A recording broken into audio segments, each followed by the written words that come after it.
Hi there. Earlier in a video I showed people how to make a really attractive little hammer to use around your workbench, and you could do that for as low as $4.50 and a piece of scrap wood. You first go to a Harbour Freight store with your 20% off coupon and you get one of these hammers, pull off their stock handle, and then make a new one to fit this head. In this particular video I'd like to show you how to make one with a Celtic circle. This is one with a Celtic circle in it. If you'd like to see how that's done, join me in watching this video. I'm going to make two 45-degree cuts on the back of this handle. The first one I'm going to make, and then I'm going to do a glue up before I make the second one. I'm using my miter here to slice through at this 45 degrees. I do want to let you know I'm going to use a push stick. Normally I wouldn't, but so you don't have my arm into the film.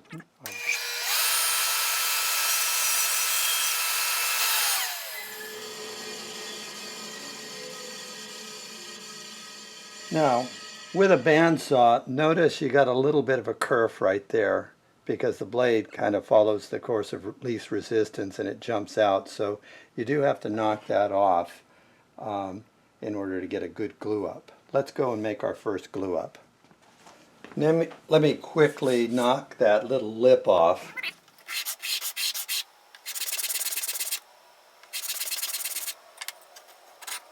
I'll be doing this off camera, but you can see I have two-part epoxy. I have my 45-degree cut there. I'm going to slather a good amount of glue on each side, push it together until it lines up as perfectly as I can make it. So I use my popsicle stick to mix it up real good, and then I just kind of slid it back and forth to squeeze out any air bubbles. Made sure that my outer edge was nice and tight. Now I'll just leave it for probably, this says 5 minutes setup, I'll probably leave it for 20 minutes and we'll come back and do the next step. You can see now I have this glued and I just want to get rid of this excess material so I can do another 45-degree cut. And this is simply done, it doesn't have to be done perfectly.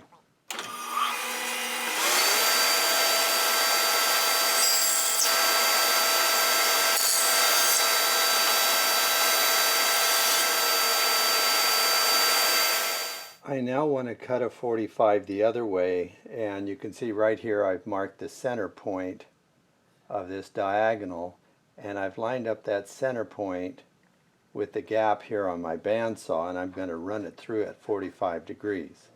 Here we go. We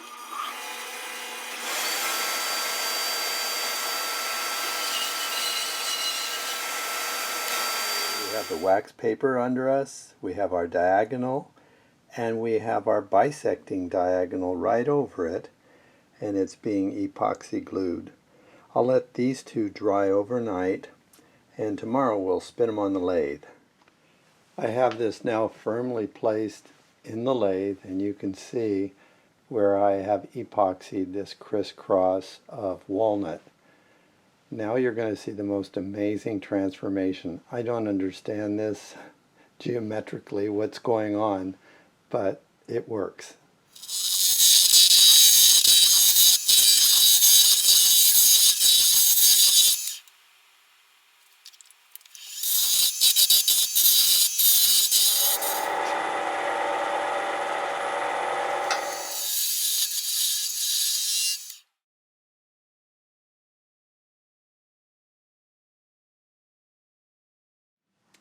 We now have a cylinder running all the way down.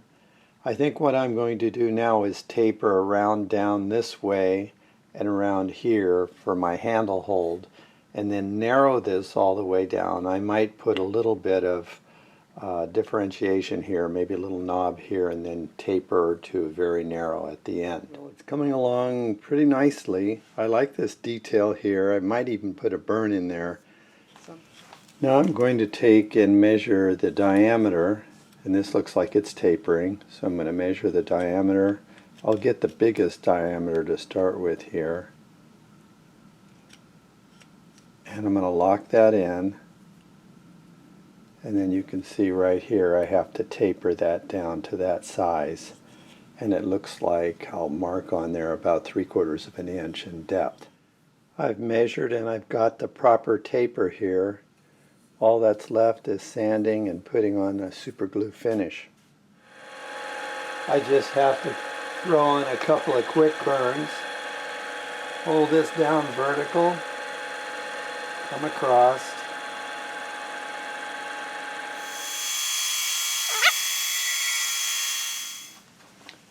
Isn't it gorgeous when that final finish just pops out the contrast of the walnut and the oak? I'm really pleased with this.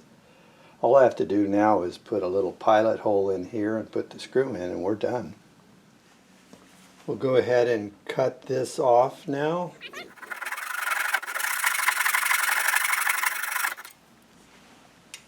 Wow, looking good.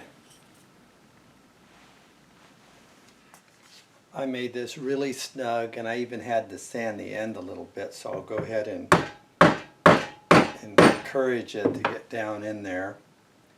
And you can see there it is. It's a little bit proud there. I can either sand that off or leave it alone. I might sand it off just a teeny bit, and then I'll put my little set screw in there, making sure to put a 1/16 inch pilot hole in there so I don't strip out that screw on the way in. So you have your choice here. This is the original handle, this is a rosewood one, and this is one with a Celtic circle in it.